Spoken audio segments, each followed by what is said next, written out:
B bright channel subscribers and viewers, நாம் இப்போ இந்த வீடியோவில் என்ன பார்க்க போகிறோம்னா, இதுக்கு முன்னாடியே நான் அப்லோட் பண்ணியிருந்தேன் NTSE 2017 சயின்ஸ், பர்டிகுலராக கெமிஸ்ட்ரி பார்ட்டில் வந்த கொஸ்டின்ஸ் பற்றி நம்ம டிஸ்கஸ் பண்ணியிருந்தோம். இப்போது இந்த வீடியோவில் அதன் தொடர்ச்சியாக உள்ள கெமிஸ்ட்ரி கொஸ்டின்ஸ் பற்றி தான் பார்க்க போகிறோம். வாங்க வீடியோக்குள்ளே போகலாம். அணு எண் 19 கொண்ட ஒரு தனிமத்தின் 19வது அணு எந்த கூட்டில் இடம் பிடிக்கும்? வினாவே தவறாக மொழிபெயர்க்கப்பட்டிருக்கு. 19வது எலக்ட்ரான் எந்த கூட்டில் இடம் பிடிக்கும் அப்படின்னு தான் இருந்திருக்கணும். ஆனால் 19வது அணுன்னு கொடுத்துருக்குறாங்க. கொஷினே தவறு தான். வினாவிற்கான விடை காணும் முன் நீல்ஸ் போரோட அணுக்கொள்கையை பற்றி நம்ம கொஞ்சம் டிஸ்கஸ் பண்ணலாம். நீல்ஸ் போர் என்பவர் என்ன சொல்லியிருப்பார் அப்படின்னா, எலக்ட்ரான்கள் அணுக்கருவை ஒரு நிலையான வட்டப்பாதையில் சுற்றி வருதுன்னும், ஒவ்வொரு வட்டப்பாதைக்கும் KLMN அப்படின்னு தொடர்ச்சியாக பேர் கொடுத்துருப்பாரு. ஒவ்வொரு வட்டப்பாதையிலையும் இடம்பெறக்கூடிய அதிகபட்ச எலக்ட்ரான்களின் எண்ணிக்கையை கணக்கிட 2n² அப்படிங்கிற வாய்ப்பாட்டையும் அறிமுகப்படுத்தியிருப்பார். அந்த வகையில் 19 அணு எண் கொண்ட பொட்டாசியத்துக்கு 289 2 8 9 தானே எலக்ட்ரான் அமைப்பு வரணும். இங்கே என்ன 2 8 8 1 கொடுத்துருக்காங்க அப்படின்னு பார்த்தோம்னா, எலக்ட்ரான்கள் வட்டப்பாதையில் நிரம்பும் போது ஆஃபா தத்துவம் அப்படின்னு ஒன்று இருக்குது. ஆஃபா தத்துவத்தின் அடிப்படையில் ஒவ்வொரு கூட்லேயும் இருக்கக்கூடிய ஆர்பிட்டால்களில் SPDFல எனர்ஜி லெவலை பொறுத்து தான் போய் உட்காரும். ஆஃபா தத்துவத்தின் அடிப்படையில் 3p ஆர்பிட்டாலுக்கு அப்புறம் 4s ஆர்பிட்டால் தான் நிரம்பும். ஸோ 2,8,8,1 அப்படிங்கிறது தான் பொட்டாசியம், அதாவது அணு எண் 19 கொண்ட பொட்டாசியத்தினுடைய சரியான எலக்ட்ரான் அமைப்பாக இருக்க முடியும். எனவே 19வது எலக்ட்ரான் எந்த ஷெல்லில் இருக்கும் அப்படின்னு பார்த்திங்கன்னா, N ஷெல் அப்படின்னு சொல்லக்கூடிய 4வது கூட்டில் தான் இடம்பெறும். Third answer is correct. அடுத்த கேள்வி, சில ஐசோடோப்புகள் இங்கே கொடுத்துருக்காங்க, அதனுடைய யூசேஜஸ் கொடுத்துருக்காங்க, நம்ம மேட்ச் பண்ணணும். மேட்ச் பண்ணுறதுக்கு முன்னாடி சில முக்கியமான ஐசோடோப்புகளும் அந்த பயன்களும் பார்க்கலாம். யுரேனியம் 235 பார்த்திங்கன்னா அணுவுல எரிபொருளில் பயன்படுது. கோபால்ட் 60 புற்றுநோய் சிகிச்சையில் பயன்படுது. புற்றுநோய் அப்படின்னா கோபாலுக்கு புற்றுநோய் அப்படின்னு சும்மா ஞாபகம் வச்சுக்கோங்க. கோபால்ட் 60ங்கிற ஐசோடோப் வந்து புற்றுநோய் சிகிச்சையில் பயன்படுது. அயோடின் 131 பார்த்திங்கன்னா காய்டர்னு சொல்லக்கூடிய கழுத்து கழலை நோய் சிகிச்சைக்கு பயன்படுது. கார்பன் 14 பார்த்திங்கன்னா தாவரங்கள் மற்றும் விலங்குகளினுடைய வயதை கணக்கிட. இதுபோல் பாஸ்பரஸ் 32 பார்த்திங்கன்னா பயிர் உற்பத்தி அதிகரிக்க வேளாண்மை துறையில் மிக முக்கியமாக பயன்படுது. வேளாண்மை துறையில் முதன்மை ஊட்டச்சத்துக்கள்னு சொல்லக்கூடிய NPK நைட்ரஜன் பாஸ்பரஸ் பொட்டாசியம் பற்றி நீங்கள் கீழ்நிலை வகுப்புகளில் படிச்சிருப்பீங்க.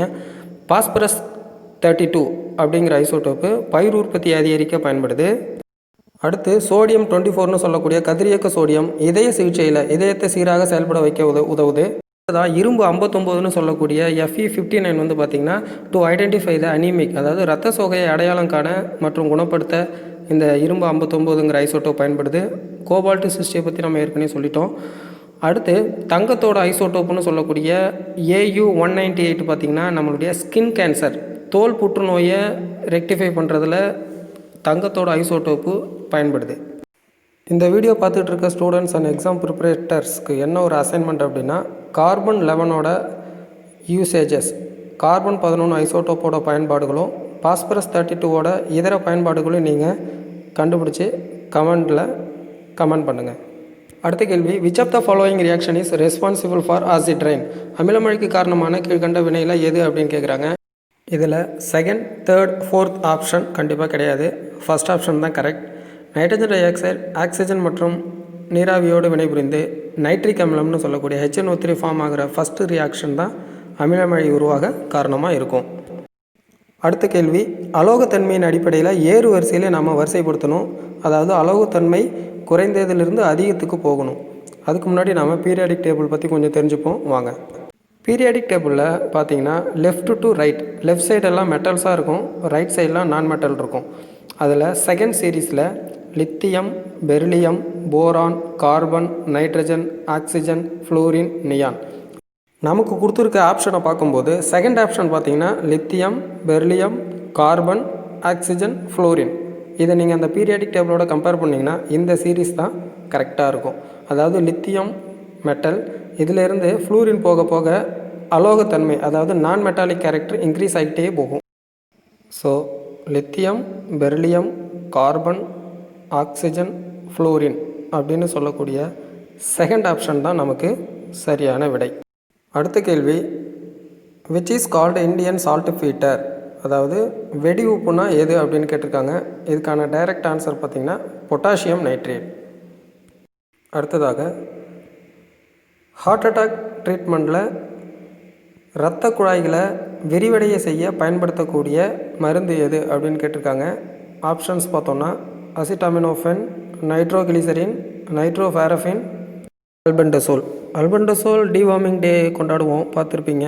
குடற்புழு நீக்க தினத்தில் அல்பெண்டசோல் மாத்திரை ஸ்கூலில் கொடுப்பாங்க. ஹார்ட் அட்டாக் ட்ரீட்மெண்ட்டில் நைட்ரோகிளிசரின் சப்லிங்குவல் டேப்லெட் தான் கொடுப்பாங்க. ஸோ நம்ம கேள்விக்கான சரியான விடை அப்படின்னு பார்க்கும்போது செகண்ட் ஆப்ஷன் நைட்ரோகிளிசரின், அதுதான் இரத்த குழாய்களை விரிவடை செய்ய பயன்படுது. ஸோ வியூவர்ஸ், இந்த வீடியோ உங்களுக்கு ஓரளவு பயனுடையதாக இருந்திருக்கும். உங்களுக்கு ஒரு அசைன்மெண்ட் கொடுத்துருக்கேன். அந்த அசைன்மெண்ட் முடிச்சுட்டு கமெண்ட் பாக்ஸில் கமெண்ட் பண்ணுங்கள். தேங்க்யூ.